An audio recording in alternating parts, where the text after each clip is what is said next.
আসসালামু আলাইকুম এভরিওয়ান, সবাই কেমন আছেন? আশা করছি সবাই খুব ভালো আছেন।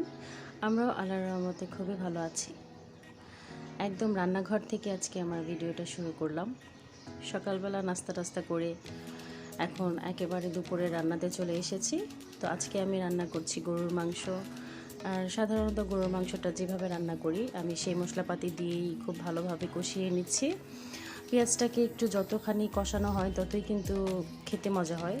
তো সেজন্য আমি একটু খুব ভালো করেই মশলাটাকে কষিয়ে নিয়েছি। আর যে পর্যন্ত মশলাতে তেলটা ছেড়ে উপরে উঠে না আসে সে পর্যন্ত কিন্তু মশলাটা কষানো হয় না। তো আমি দেখলাম যে মশলাটা অলরেডি কষানো হয়ে গেছে। এখন হচ্ছে গরুর মাংসটা দিয়ে দিচ্ছি। আর গরুর মাংসটা দেওয়ার পর মশলাটার সাথে কিন্তু খুব ভালোভাবে কষিয়ে নিতে হবে, কারণ যে কোনো মাংসই যত কষানো হবে ততই কিন্তু মজা হয়। তো সেজন্য আমি একদম মন মতো কষিয়ে নেব। যতক্ষণ পর্যন্ত এটা কষানো না হচ্ছে সে পর্যন্ত আমি কষাতেই থাকবো, রান্না করতেই থাকবো।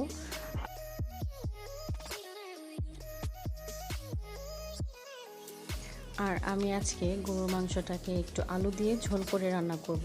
তো সেজন্য আলুটাকেও কেটে নিয়েছি। তো আমি এখন মাংসটাকে খুব ভালোভাবে রান্না করে মানে কষানো হয়ে গেলে তারপর হচ্ছে ঝোলের পানিটা দিয়ে দেব। তো এখন আমি খুব ভালোভাবে মশলাটার সাথে মাংসটাকে মাখিয়ে নিলাম। এখন হচ্ছে আমি এটাকে কিছুক্ষণ সময়ের জন্য ঢেকে দেব।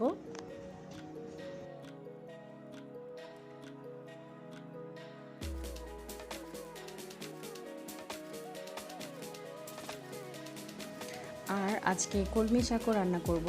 তো আমি সব সময় কলমি শাক বিভিন্নভাবে রান্না করতে পছন্দ করি।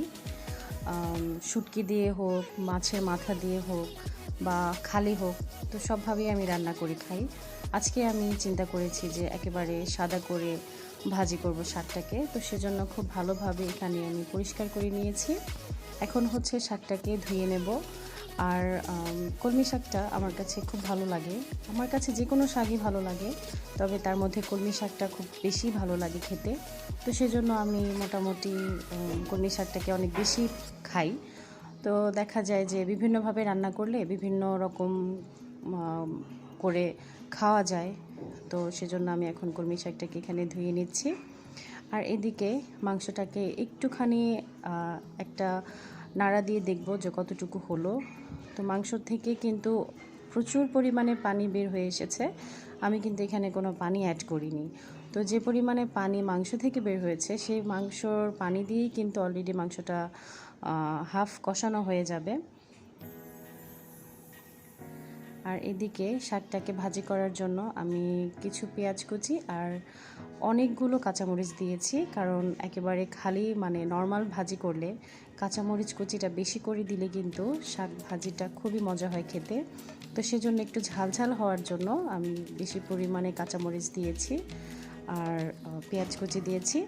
আর এই যে যেভাবে পেরেছি মানে যতটুকু কুচি করতে পেরেছি ততটুকু কুচিই করেছি আমি। শাকটাকে এখন একেবারে সিম্পলভাবে আমি রান্না করে ফেলবো।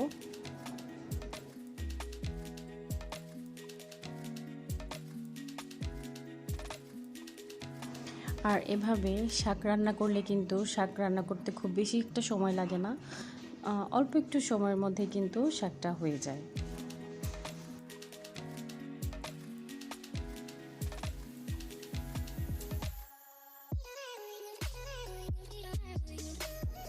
আর এইদিকে বিফটা একেবারেই কষানো হয়ে গিয়েছে। তেলটা কিন্তু অলরেডি উপরের দিকে উঠে এসেছে, তার মানে বিফটা খুব সুন্দর করে কষানো হয়েছে। এ পর্যায়ে আমি কেটে রাখা আলুগুলোকে দিয়ে দেব। আর আলুগুলোকে দেওয়ার পর আরও কিছুক্ষণ সময় ধরে কষাবো, যাতে করে আলুর সাথে বিফের যে মশলাটা আছে সেটা খুব ভালোভাবে মিশে যায়। তো তারপরে হচ্ছে আমি এখানে ঝোলের পানিটা দিয়ে দেব।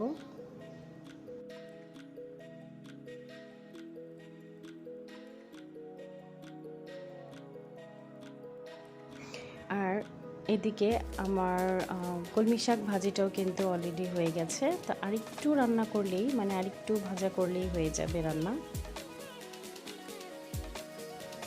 এরপর দুপুরবেলা রান্নাবান্না তো শেষ করলাম, সাথে খাওয়া দাওয়া শেষ করলাম। এখন হচ্ছে বিকেলবেলার নাস্তা তৈরির আয়োজন।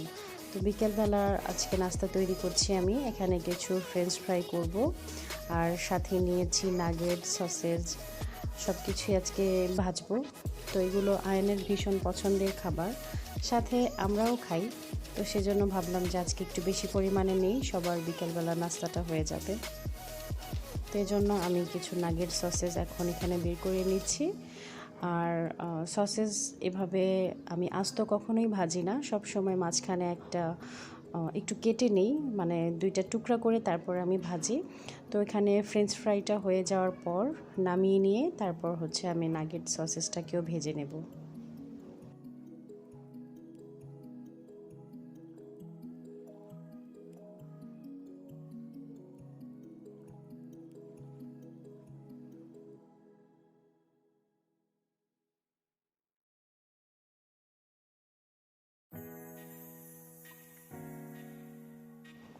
এই তো অলরেডি কিন্তু ফ্রেঞ্চ ফ্রাই ভেজে নিয়েছি, এখন হচ্ছে নাগেট সসেজটাকেও ভেজে নিলাম। আর নাগেট সসেজ আমি সব সময় একটু কম জালে খুব ভালোভাবে ভেজে নিই, একদম লাল লাল করে মুচমুচে করে ভেজে নিই।